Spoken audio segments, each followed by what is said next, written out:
life is kind of like the barber pole. If you see a barber pole spin, those of you who don't know that the barber pole, the reason it exists is because barbers used to be the doctors.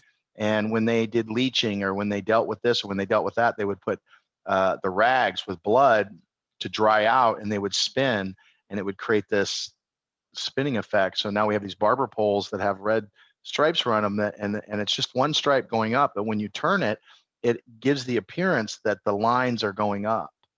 And much like when you drop a pebble into a pond and the ripples come out, there's no real ripple coming out. You're not this water molecule is not moving across the water. What this water molecule is doing is rising or lowering. This water molecule rises and lowers, and then this one rises and lowers. But it gives us the perception that the water is moving out when it's really not. And that is the awareness that we are developing. And the Buddhists have been looking at it for quite some time, and the Tao speaks directly to it. And now quantum physics is showing that same thing. And what I equate that to, guys, is the rising and lowering of my mindset. If I keep the high mindset, I get to experience a life that is tied to that rising.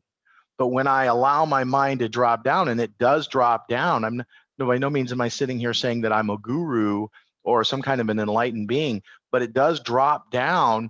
But when it drops down, I experience that drop, and then my life then can tend to show me that timeline as well. My only job is to be here in the now with that raised mindset. And when I do that, I get a different experience of the water. I get a different experience of my life, as it appears as though I'm becoming, or I'm the same thing becoming more, when in reality what it is I'm something different here. And so the question becomes, where do you find yourself blocked? What are the triggers that keep you stuck? Why do you find yourself continually doing the same things over and over, the same mental gymnastics of something happens and it's gotta suck, right? And we all have 24 default mode network. We have 24 cognitive biases. And one of those cognitive biases is the negative bias. The negative bias, the mind is a 2 million year old software application that's been programmed to do one thing and one thing only, and that's survive. We survive by creating meaning out of our world and finding those places where we're constantly, the mind is constantly scanning for danger. So your eyes are always, there's these little twitches, there's a name for them. Your eyes have these little twitches, and what they're doing is they're watching the world around you and going, where is the saber-toothed tiger? Where is the problem? Where is the danger? This is an unconscious process. It's not a conscious process. You don't experience it here in your conscious mind, in the chatter that's in your head.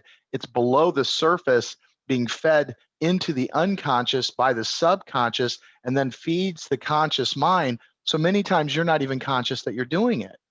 How could you be? This is like a BIOS. If you think like a computer, the software of the computer, the BIOS of the computer, the job of it is to get the system booted up and to start to look at the different things and start to develop its purpose as a computer. We have this BIOS loaded underneath us. It says, for hundreds of thousands of years, we were food. Like, we were chased and eaten, and we would bite into things and they would kill us. And we couldn't go to the store and just find all our food. Just imagine mushrooms. Like, how many people ate a mushroom, had an amazing experience, and then went around eating different mushrooms and died? Because there's so many different poisons out there, right? So we've learned how dangerous our environment is. Think about today. We have COVID that's chasing us. We have this invisible enemy that is now trying to whether you believe it's real or not doesn't matter. The mind doesn't know the difference between what it imagines and what happens. And so we have this invisible enemy that's going chomp, chomp, chomp, chomp, chomp, chomp, like Pac-Man chasing us through the maze. And so now we have this collective shadow that pops up that says, we're trying to be eaten.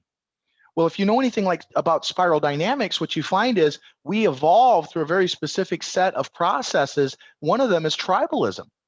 And so what many times, and what I'm seeing out in our world, is that this invisible enemy starts chasing us, and the next thing you know, we go, I need safety. Where do I find safety? I find safety in my tribe.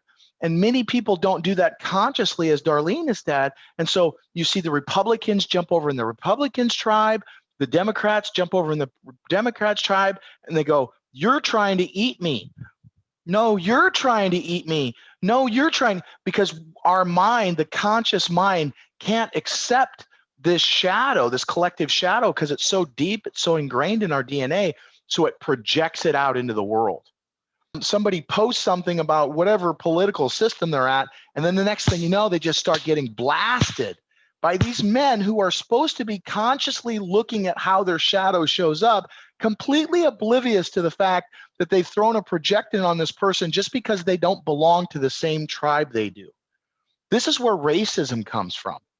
This is where we start to see these, not me, not us. They're not, you're not part of my group.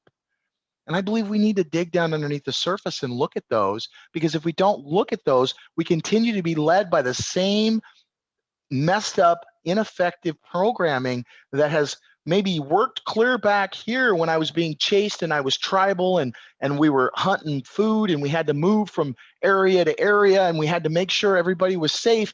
It may have worked back there. It doesn't work here, not in our modern society. And so we need a evolution of the mind.